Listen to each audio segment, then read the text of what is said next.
মুক্তির অপেক্ষায় থাকা the academy of fine arts সিনেমার কেন্দ্রীয় চরিত্রে অভিনয় করেছেন পায়েল সরকার।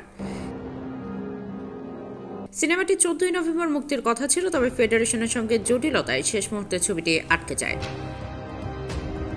অ্যাডাল্ট সনদ পাওয়া সিনেমাটি নিয়ে আলোচনার মধ্যে স্ট্রেট আপ উইথ ফ্রি শীর্ষক এক পডকাস্টে এসেছেন পায়েল। প্রকাশিত প্রমোতে বিস্ফোরক দাবি তুলেছেন পায়েল। ক্যারিয়ারের শুরুর দিকে এক প্রযোজক তাকে অনৈতিক প্রস্তাব দিয়েছিলেন বলে জানান পায়েল। প্রমোতে পায়েল বলেন, আমাদের ইন্ডাস্ট্রির একজন প্রযোজক আমার কাছে নির্দিষ্ট কিছু সুবিধা দাবি করেছিলেন। সঞ্চালক পাল্টা জানতে চান যৌন সুবিধা। এবার পায়েল রাগঢাক না রেখেই বলেন, হ্যাঁ সেটাই। এরপর পায়েল বলে চলেন, উনি সোশ্যাল মিডিয়ায় আমাকে নিয়ে খারাপ কথা লিখেছিলেন।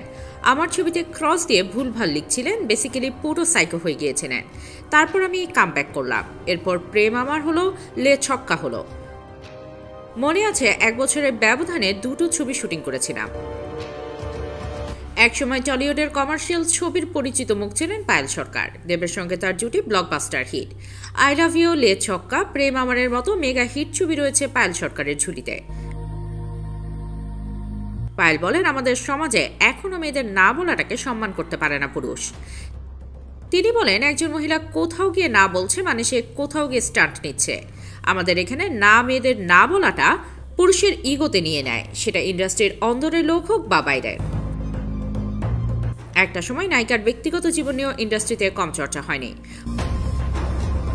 পরিচালক রাজ চক্রবর্তীর সঙ্গে তার সম্পর্ক ছিল, পরে সেটি ভেঙে যায়। শুভশ্রীকে বিয়ে করেছেন রাজ, তবে 40 বছর পেরোলো এখনো বিয়ে করেননি Payel. Desk report, hard news.